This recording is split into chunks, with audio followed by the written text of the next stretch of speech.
우리가 지난주에 말씀을 보면서 이 38년 된 이 환자가 예수님께서 네 자리를 들고 걸어가라 했더니 걸어갔다 그랬죠. 그랬더니 그 나오는 걸 보면서 유대인들이 하는 이야기가 왜 안식일에 자리를 들고 걸어가느냐라고 이야기를 하죠. 그러면서 누가 그랬냐 그랬더니 내가 잘 모른다라고 합니다. 얼마 후에 예수님께 나타나신 말씀이 야 너는 다시는 죄를 범하지 말라 말씀하셨습니다. 죄를 다시 범한다면 네 몸이 더 아플 거라 말씀하신 거죠. 우리가 말씀을 통해서 그렇다면 아픈 것이 죄 때문일까 하는 말씀을 잠깐 보았었습니다. 물론 그럴 수도 있겠지만 우리가 성경을 보면 앞으로 볼 요한복음 9장에서 남에서부터 맹인된 자를 향하여 사람들은 누구 죄 때문입니까? 이 사람의 죄입니까? 부모의 죄입니까? 라고 물었을 때 예수님께서 하나님의 영광을 위하여 그랬다라고 말씀하셨죠. 또 고린도후서 12장을 보면 바울이 그가 몸에 아픔이 있었죠. 육체가 사단의 사자가 있었는데 이것이 몸에서 나가기를 3번이나 간구했지만 주께서 네가 너에게 임하는 은혜가 족하다 말씀하셨어요. 왜냐? 그것을 통해서 그가 자고하지 않는다. 교만하지 않을 수 있고 이를 통하여 주를 의지함을 통하여 주의 은혜가 보다 풍성하게 임하기 때문이죠. 유명한 말씀 나오죠. 약할 때 강함이 있다 하는 말씀이 나오죠. 그러면 예수님께서 왜 네가 죄를 범하지 말라라는 말씀하셨을까요? 그 이유는 간단하죠. 이 사람이 몸이 아파서 병이 낫기 전에는 주의 말씀이라고 그러면 다 순종할 수 있었겠지만 막상 몸이 낫고 나왔더니 이제 예수님을 기억하지 않고 자신이 함께 살아가면서 부르칠 유대인들을 바라보고 있죠. 그들이 세상의 힘을 갖고 있으니까 그들과 어울려 살기 위해서 자신이 받았던 은혜를 다 뒤로 하는 것이죠. 예수님께서 죄를 범하지 말라라고 말씀하신 것은 그가 몸이 아픈 것이 죄 때문이라고 말씀하신 것이 아니라 그가 은혜를 받고 난 후에 몸이 낫는 은혜를 받고 난 후에는 몸이 낫기 전에 있었던 신앙 주를 따르고자 하는 마음 그것을 다 잊어버렸기 때문이죠. 오늘 우리들도 신앙생활하면서 은혜 받기 전에는 주를 의지할 수 있겠지만 막상 은혜가 임한 다음에는 주를 계속해서 의지하는 것이 쉽지만은 않다 하는 말씀을 보았었습니다. 은혜를 받기 전에는 오직 주님만이 내 삶의 힘이라 라고 고백하지만 막상 몸이 낫고 은혜가 임하고 난 후에는 주를 의지하기보다는 내 힘으로 살려고 하다 보았더니 내 주위에 있는 힘든 사람의 눈치를 보는 일이 나타나죠. 바로 그것을 주님께서는 죄라라고 말씀하셨다는 것을 지난주에 보았습니다. 오늘 말씀을 보면 그러므로 안식일에 이런 일을 행한다 하여 유대인들이 예수를 박해하게 된지라 라는 말씀이 나옵니다. 다시 말하면 예수님께서 안식일에 병자를 고치셨기 때문에 예수님을 박해한다라는 것입니다. 이들의 신앙으로 본다면 그럴 수가 있겠죠. 그러나 이들의 신앙에 대해서 다시 한번 물을 필요가 있습니다. 안식일이 무엇인지 제대로 알고 있는가 하는 겁니다. 안식일이 무엇인지 모르는 가운데 안식일을 지키려 한다면 우리가 잘 알고 있는 로마서 10장에 나와 있는 말씀처럼 열심은 있지만 지식을 따르지 않는 열심이고 그 열심은 하나님의 의를 위한 열심이 아니고 자신의 의를 드러내기 위한 열심이라 하는 말씀을 보았었습니다. 우리가 안식일을 지킨다는 말씀이 십계명에 있는데 십계명에 있는 그 안식일을 지키는 이유가 출애굽기와 신명기에 나온다 그랬죠.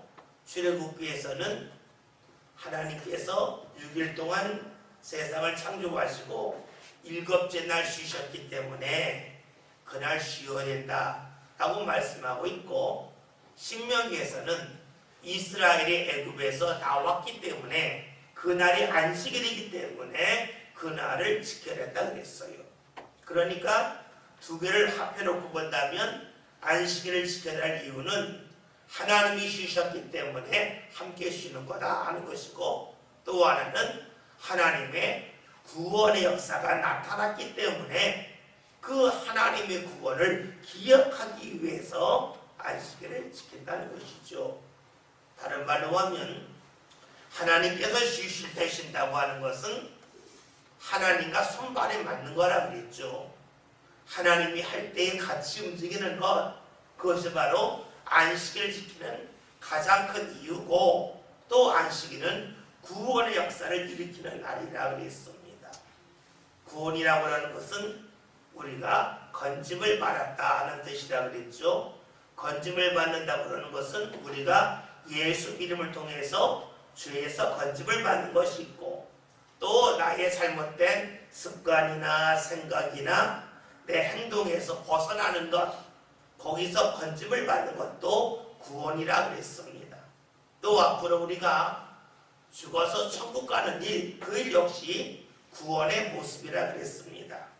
그렇다면 우리가 지금 안식일에 관하여 주장하는 유대인들의 특징이 무엇입니까? 하나님을 잊고 있다는 것이에요.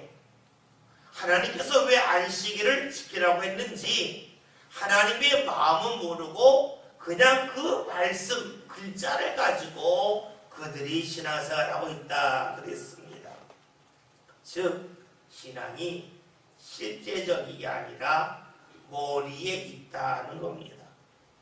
지금 예수를 받게 유대인들은 안식일에 병을 고친 것이 옳지 않다고 여깁니다. 그렇다면 물어볼 필요가 있어요. 이 사람들이 만약에 자신의 몸이 아팠다면 어떻겠을까? 안식일날 예수님이 와서 고쳐주려고 할 때 주님 오늘 안식일이니까 고치지 마시고 내일 고쳐주세요 라고 말했을까? 자신이 아닌 자신의 자녀가 큰 고통 속에 있는데 예수님이 와서 야 오늘 기도하면 날 것 같다. 내가 하나님께 기도해서 이 아이를 고치겠다라고 말씀하신다면 예수님 오늘 말고 내일 오세요 라고 말했을까 하는 것입니다. 아마 그렇지 않았겠죠. 그러다 보니 여기서 알 수 있는 것이 있어요. 이들은 자신이 약해 본 적, 아파 본 적이 없다는 겁니다. 자신이 아파 본 적이 있다면 예수님이 하신 일에 대하여 박수를 했겠죠. 감사하다 했겠죠.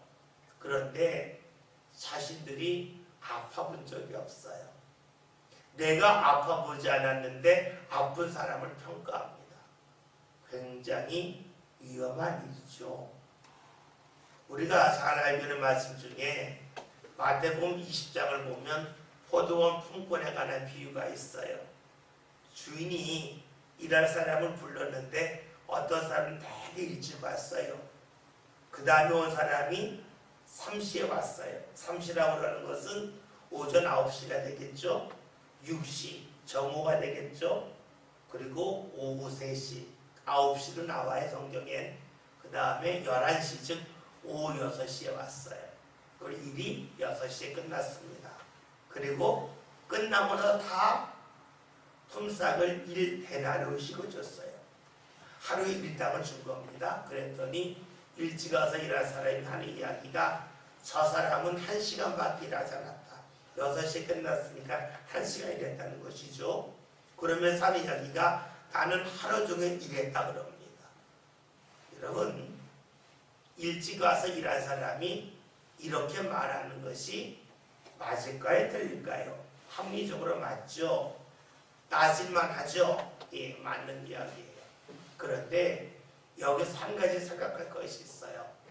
만약에 일찍 온 사람이 그 말을 하는 것이 당연하다고 많이 생각하겠지만, 만약에 11시 맨 마지막에 온 사람이 자신의 아들이었다면 따졌을까? 아니면 고맙다고 했을까요? 여러분 생각해 보세요. 여러분은 건강도 하고 또 기술도 많아요. 근데 여러분의 자녀가 몸도 약하고 기술도 별로 없어서 어디 가서 일할 데가 없어요. 그런데 내가 일하는 회사 사장님이 내 자녀를 불러온 거예요. 늦게 와서 일을 시켜서 일을 조금 했어요. 근데 월급을 주는데 나랑 똑같이 줘요. 그러면 사장님한테 가서 사장님 부담합니다. 우리 아들 조금 주세요 하고 따질까요? 아니면 고맙다고 인사를 할까요? 당연히 고맙다고 인사를 하겠죠. 그러면 일찍 온 사람이 늦게 온 사람과 똑같은 품삯을 받아 따지는 이유가 무엇일까요? 늦게 온 사람은 나와 상관이 없는 사람이라 생각했겠죠. 내가 사랑하는 사람이 아니었기 때문에 그렇게 따졌겠죠. 만약에 늦게 와서 1시간 일한 사람이 내가 정말로 사랑하고 아끼는 사람이라면 주인에게 고맙다고 몇 번이고 인사하고 절까지 하지 않았겠습니까? 여러분, 그래요. 우리가 어떤 일을 보든지 간에 나와 저 사람이 관계가 없다, 나랑 무관한 사람이라면 사람은 냉정해지고 또 그 사람에게 무언가 혜택이 갈 때 화가 나요. 그러나 내가 만나는 사람이 정말로 내가 아끼는 사람이고 내가 사랑하는 사람이라 그러면 그 사람한테 무언가 혜택이 가는 것이 너무너무 고맙고 감사한 일이죠. 여러분, 이런 눈으로 본다면 지금 유대인들이 38년 동안 병에 걸렸다가 예수를 통해 고침받은 이 사람을 대할 때에 어떤 마음으로 대했는지를 우리는 알 수가 있어요. 그를 사랑하지 않았다는 거예요. 그를 아끼지도 않은 거예요. 그냥 나와 전혀 상관없는 사람이라고 생각을 했어요. 그러니까 그 사람이 고침을 받았을 때에 오늘 안식일을 범하느냐고 화를 내는 거죠. 만약에 자신이 사랑하는 사람이었다면 안식일을 범하면서까지라도 내가 사랑하는 사람을 고쳐준 것을 감사하지 않았겠습니까? 그러니까 지금 예수를 향하여 항의하는 사람들, 그리고 안식일을 범했다고 화를 내는 사람들은 그 마음속에 어떤 사랑도 없었다고 하는 것을 우리는 충분히 짐작할 수가 있습니다. 또 우리는 생각할 것은 이들이 아픈 경험이 있었다면 어떻게 했을까요? 이들은 그날 자신의 아픔을 고쳤겠죠. 치료했겠죠. 대신에 사람들 앞에서는 마치 그렇지 않은 것처럼 외식했겠죠. 위선을 떨었겠죠. 그러니까 자신이 아픈 적이 없었다 하는 가운데 그랬다면 그 사람은 사랑이 없는 사람이고, 자기가 아파본 경험이 있다 그러면 이 사람들은 보나마나 위선으로 가득 찼을 것입니다. 몸이 아파서 병원에 입원해 있는 분들, 수술하신 분들, 토요일날 수술했는데 몸이 아파요. 그러면 주일날 무통주사 맞아야 돼요? 안 맞아야 돼요? 맞아야죠. 당연히 맞아야죠. 아프면 맞아야죠. 그런데 맞고 나서 나는 무통주사 안 맞았다 라고 말하면 그거 정말로 위선이 되겠죠. 지금 이 사람들도 역시 그러할 가능성이 농후하다 하는 것입니다. 이들이 왜 위선을 떨고 왜 사람들 앞에서 자꾸만 잘못한 사람들을 지적하고 나무랄까요? 그 이유는 이들의 신앙은 어떻게 보면 권력이 되길 원했던 것 같아요. 신앙생활 잘한다 하는 것이 다른 사람 앞에서 자신을 주장하고 자신을 자랑할 수 있는 기회로 삼았다고 볼 수가 있습니다. 그러나 이것은 철저하게 본질을 외면하는 것이죠. 신앙생활을 잘한다고 하는 것은 군림하는 것이 아니라 섬기는 자리 내려가는 거죠.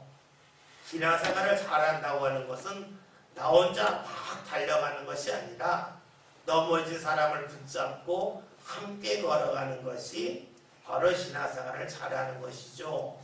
그렇기 때문에 이들은 지금 신앙의 목표도 출발점도 그릇됐다고 하는 것을 우리는 알 수가 있습니다.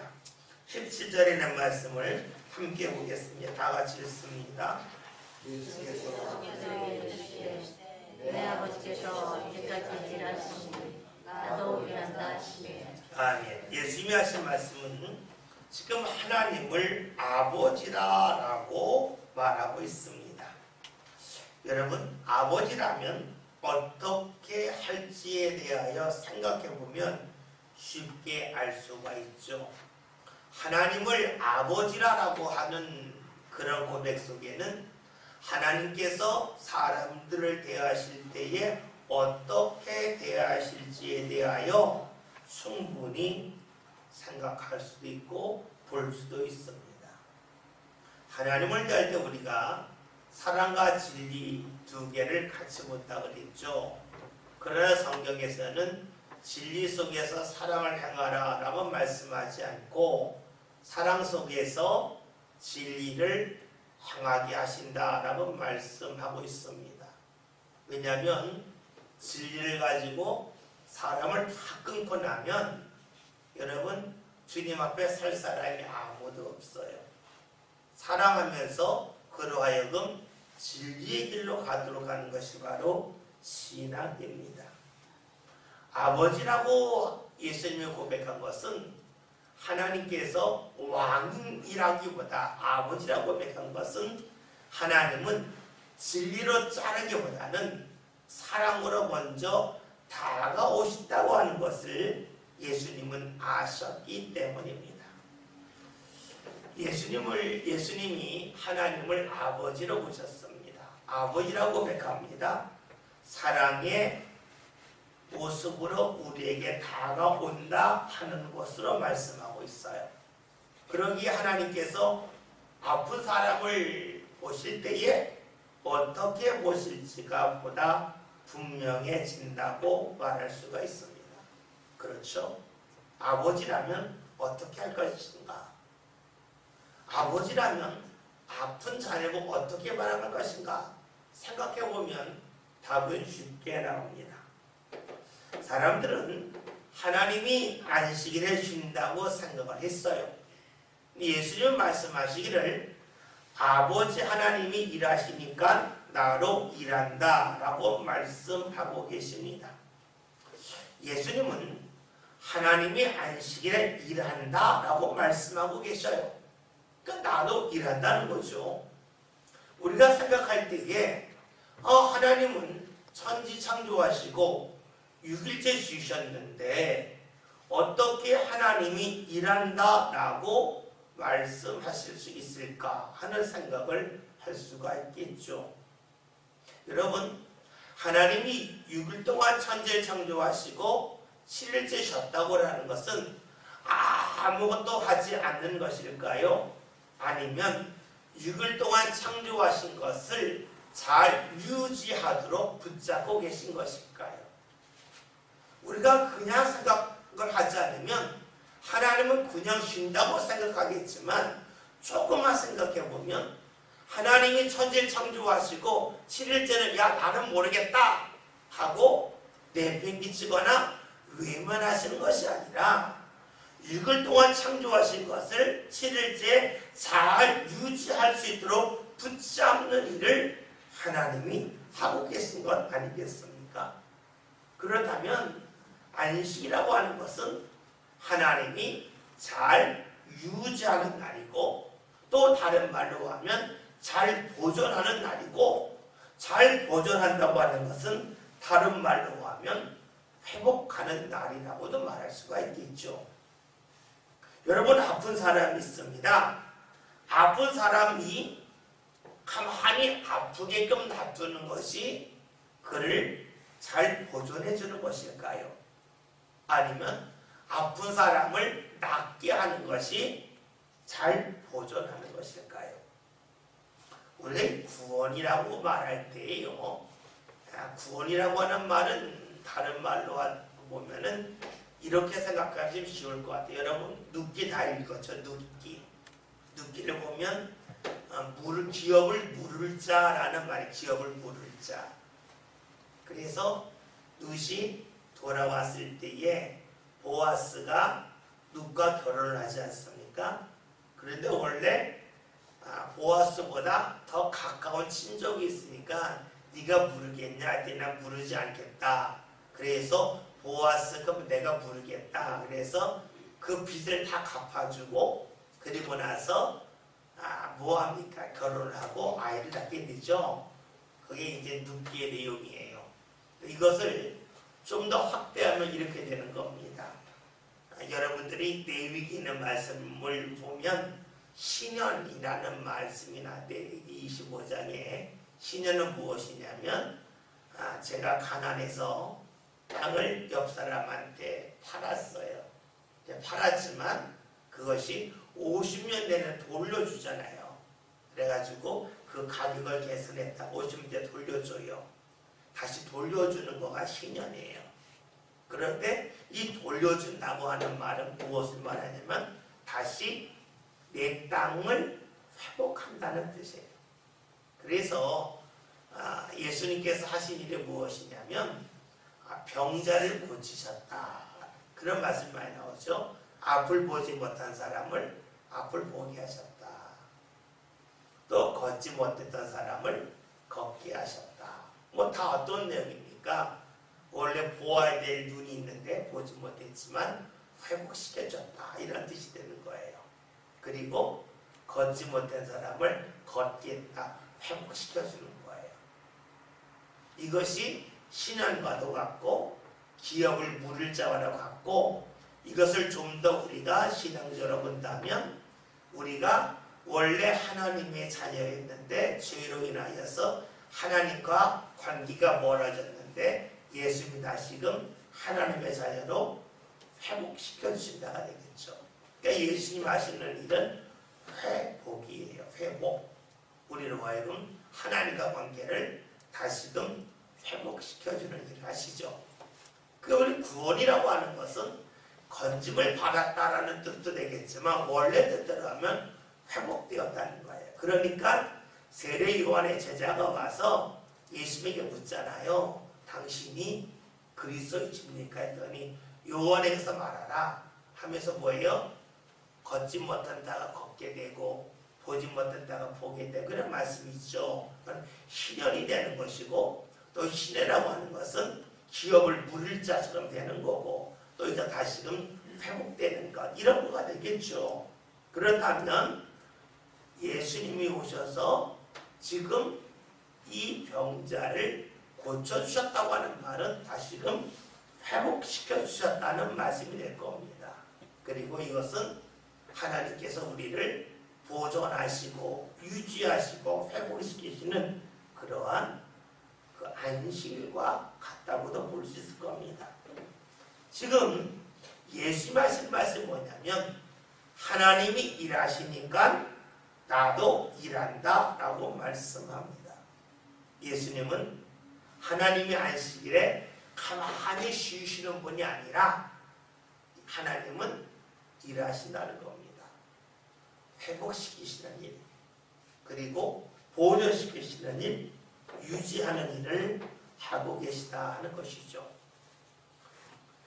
그런데 이것이 저기와는 다르죠. 하나님이 일하신다는 것이 내가 내 욕심을 채우는 일, 이거와는 같지 않은 것이지요. 그래서 우리가 출애굽기 16장을 보면 하나님께서 만나를 내려주실 때에 첫째 날부터 여섯째 날만을 쭉 내려주시지만 일곱째 날에는 만나를 내려주시지 않죠. 욕심 때문에 나갔던 사람은 빈손 들고 오는 말씀이 나와 있지 않습니까? 그러니까 하나님이 일하신다라고 하는 것은 우리의 욕심을 채워주는 일을 하시는 것이 아니라 우리를 회복시키시는 일을 하신다라고 보면 좋을 것입니다. 예수님은 이러한 하나님의 마음과 뜻을 분명히 아셨죠. 반면에 유대인들은 하나님을 믿는다고 하면서도 하나님의 마음을 몰랐습니다. 이것은 굉장히 마음이 아픈 일이에요. 왜냐하면 하나님을 믿는다 하면서도 하나님의 마음을 모른다 그러면 하나님을 위하여 내가 충성한다고 했지만 그 충성이 또 그 헌신이 하나님께서 받지 아니하는 일이 되기 때문이죠. 우리가 하나님의 마음을 알아야 된다. 그럼 어떻게 합니까? 우리 이런 질문을 던질 수밖에 없겠죠. 어떤 목사님의 일화가 생각이 나요. 그 목사님이 어느 교회에 이제 새로 부임을 하셔서 신방을 갔답니다. 근데 신방을 가려고 했더니 예전 일이에요. 그러니까는 예전에는 신방을 다 집에서 대접을 했잖아요. 그러니까 교인들이 묻더래, 목사님 뭐 좋아하세요? 목사가 뭐 좋아한다고 이야기하면 좀 곤란하시고요. 목사님 다가 골고루 먹어요. 저 좋아하는 거 별로 없어요. 그랬대요. 그러는데 한 3일 정도 신방을 했더니 놀라운 일이 생겼는데 그 목사님이 좋아하는 반찬만 좀 올라오더라고요. 그게 희한해가지고 사모님한테 물어봤대. 혹시 나 뭐 좋아하는지 말해줬냐 했더니 나 말한 적이 없다고. 그래서 그 목사님이 이 여성교구 불렀. 아니 내가 좋아하는 거 어떻게 알고 그거를 3일 만에 알았냐. 그랬더니 이야기가 첫 신방을 갔는데 목사님이 식사하는데 준비한 사람이 목사님의 젓가락이 어디로 많이 가나 그걸 체크했다는 거예요. 그러면서 그 다음 목사님이 이런 음식 좋아한다. 체크를 했더니 그 사람은 그 음식과 비슷한 걸 또 하는 거예요. 그랬더니 목사님이 이런 음식 좋아한다 하고 체크를 했다는 거예요. 3일 정도 체크했더니 몇 번 먹어 다 드러나잖아요. 그들이 알더라는 거예요. 그러면서 그 목사님 이런 얘기가 있어요. 야, 이게 신앙이구나. 목사 젓가락 가는 거 보면 목사가 뭐 좋아하는지 아는데 하나님의 젓가락이 어디로 가는지만 알면 우리는 하나님이 뭐 좋아하는지 금사할 거다. 우리 신앙생활할 때에 하나님의 젓가락이 어디로 가는지 별로 관심을 갖지 않더라는 거죠. 그 목사님이 이런 이야기 하셔요. 자신의 집에 개를 키운대요. 조금만. 그런데 그 목사님이 연화 집회 갔더니 밥 먹으러 보신탕을 먹으러 가더래요. 도저히 못 먹겠더래요. 그래서 보신탕 집에 가가지고 깍두기만 먹고 나왔어요. 먹고 나왔는데 참 묘하죠.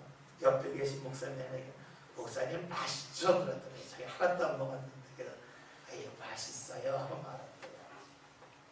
무엇을 말하냐면 우리가 옆에 누가 있어도 뭘 좋아하는지 모를 때가 있어요. 그러면 그 사람이 알 수가 없겠죠. 우리가 신앙생활을 하면서 하나님이 젓가락이 어디로 가는지 살펴보면 하나님이 무엇을 좋아하시는지를 알 수가 있겠죠.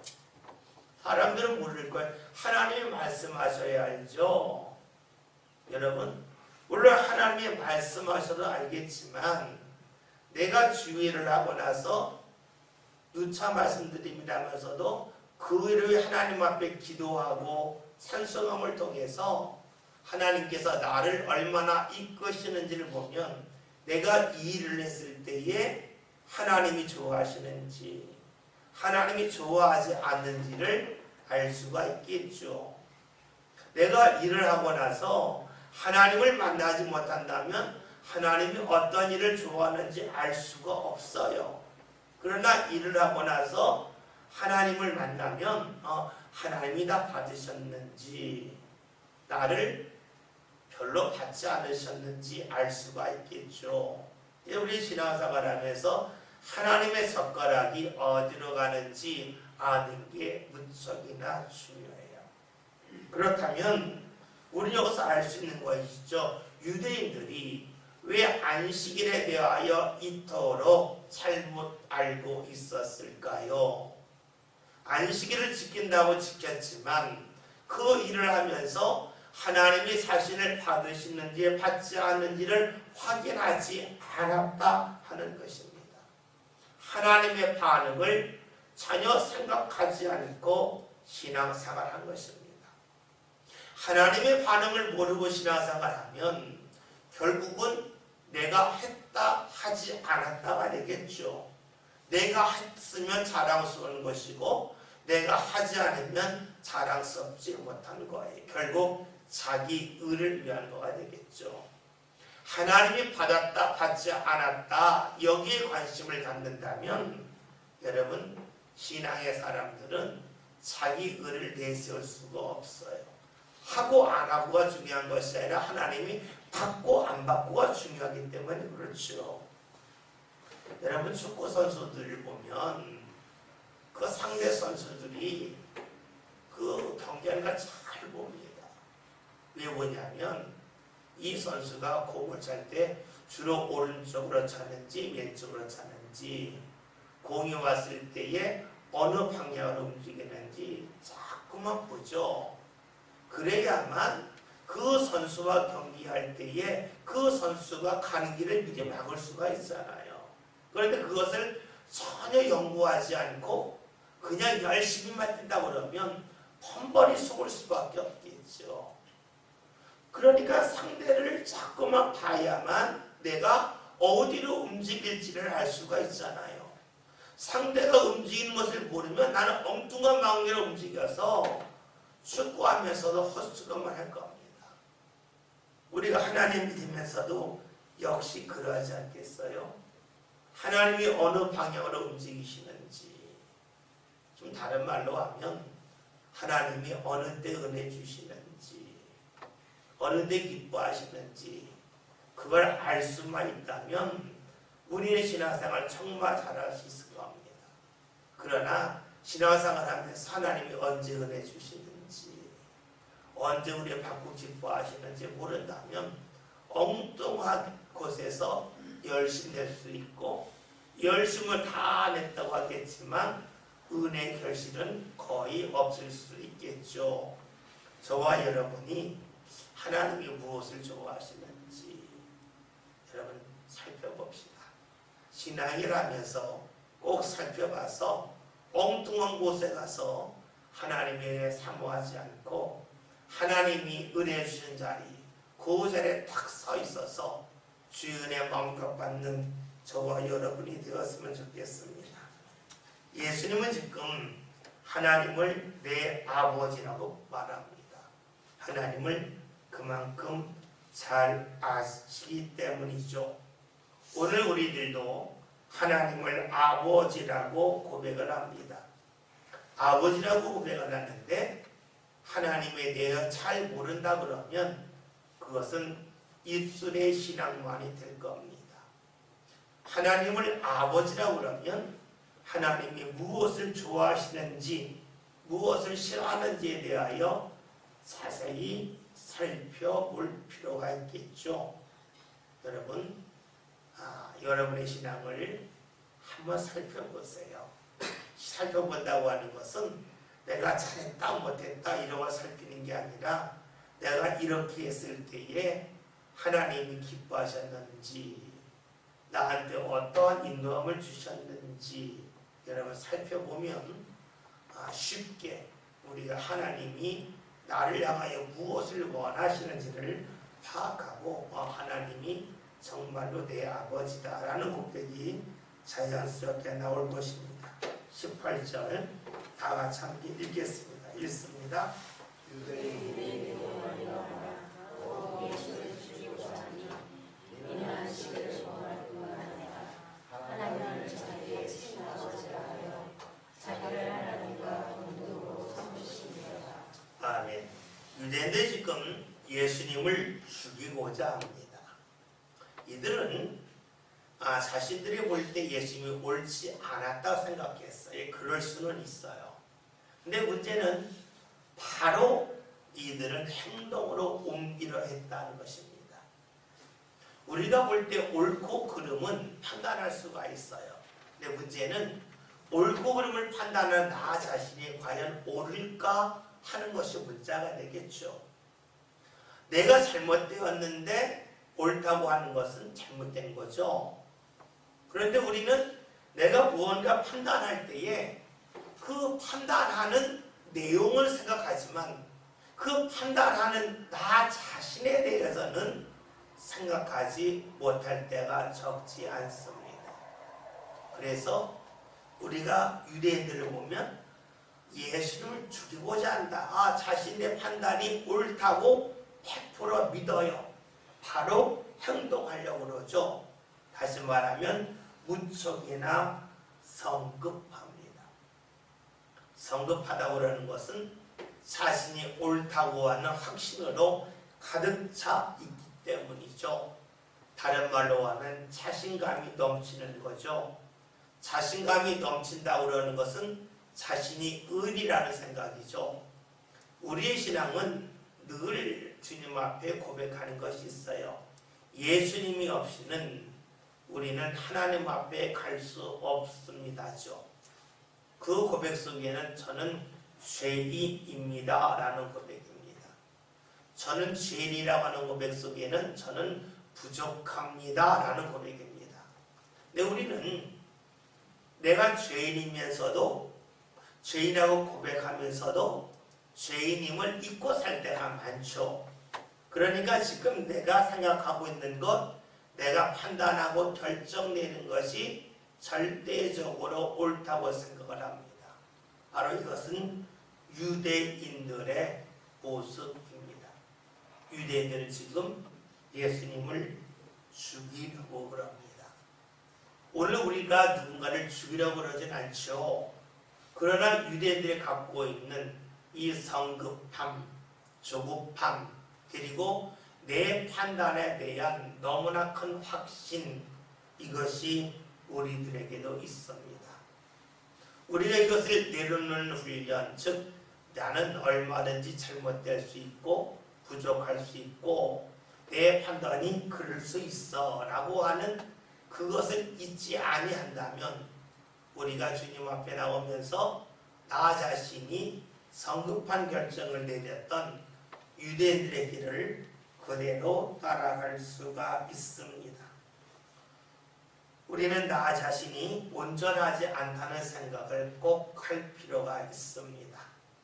무엇을 하든지 간에 내가 행한 일이 나는 죄인이기 때문에 어딘가 허점이 있다고 하는 생각을 늘 할 필요가 있습니다. 이것을 잊지 아니한다면 여러분 우리가 크게 분노할 일은 줄을 것입니다. 누군가를 향하여 원망할 일도 크게 줄을 것입니다. 왜냐하면 내가 잘못 봐서 그렇지 누군가 행한 것이 옳을 수도 있고 내가 잘못 알아서 그렇지 지금 내가 당하고 있는 어려움이 오히려 나를 더욱더 유익되게 할 것을 우리는 믿기 때문입니다. 유대인들이 그랬듯이 오늘 교만한 모습이 우리에게 적지 않을 수가 있습니다. 즉 나를 살펴보는 일을 먼저 하지 않는다면 우리는 누군가를 해치는 그런 사람이 될 겁니다. 때로는 말을 하지 않는다 할지라도 누군가를 크게 미워함을 통해서 나 자신이 결국 병드는 그런 모습 속에 살아갈 수밖에 없을 겁니다. 여러분, 저와 여러분이 항상 잊지 맙시다. 저는 죄인입니다. 저는 무언가 열심은 다할 수가 있겠지만 제가 보지 못하는 것이 너무나 많이 있습니다. 저에게 수많은 허점이 있습니다. 여러분 이런 고백을 꼭 했으면 좋겠습니다.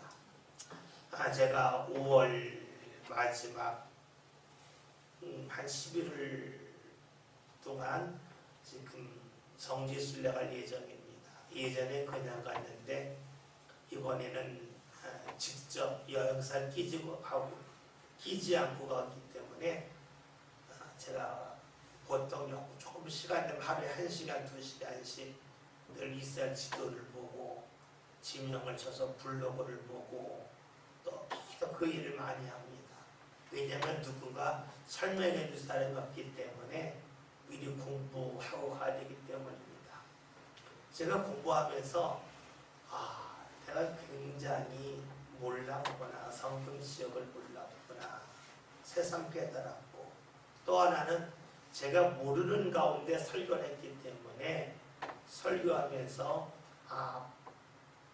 교인들이 은혜 받았을는지 몰라도 정확한 내용으로 하지 못한 것이 무척이나 많이 있었구나 하는 것을 몇 번씩 깨닫습니다. 안다고 생각하면서 준비했는데 막상 거기 하는 데를 계속 찾아보다 보니까 그게 아니었구나, 내가 잘못 알았구나 하는 것이 점점 드러납니다.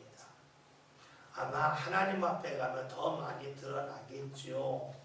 물론 하나님께서는 사람의 실수를 통해서는 역사하시지만 그렇다고 하나님이 우리에게 실수하는 것을 좋아하진 아니하시겠죠. 저와 여러분이 어쩌면 제가 범했던 실수, 제대로 알지 못해서 설명드렸던 그 모습이 아마 우리 삶 가운데로 적지 않을 것입니다. 늘 나 자신이 죄인임을 잊지 맙시다. 그리고 죄인이라고 하는 것은 부족하다고 하는 뜻이고, 부족하다고 하는 것은 그만큼 하나님과 내가 멀리 떨어져 있다는 사실이죠. 이것을 꼭 기억하며 삽시다. 그래서 함부로 판단하고 또 누군가에 대하여서 옳으니 그대의 판단 내리는 것을 성급하게 하지 맙시다.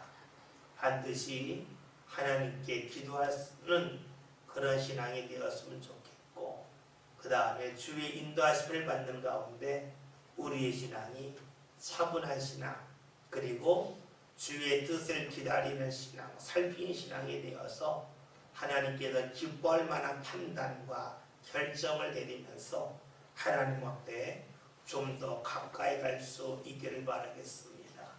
오늘 유대인들의 모습을 보면 우리가 잘못됐다 하는 말을 쉽게 할 수가 있겠지만 이 유대인들의 모습이 오늘 우리들에게 있음을 꼭 기억하면서 주님 성급한 판단 내리지 않게 해주세요. 제가 늘 죄인임을, 제가 부족한 사람임을 기억하며 살게 해주세요. 이런 기도가 꼭 이어져서 우리의 삶이 하나님과 등지고 멀어지는 삶이 아니라 주를 향하여 좀 더 날마다 가까이 가는 삶, 함께 살아갈 수 있기를 주의 이름으로 기원드립니다. 기도합니다.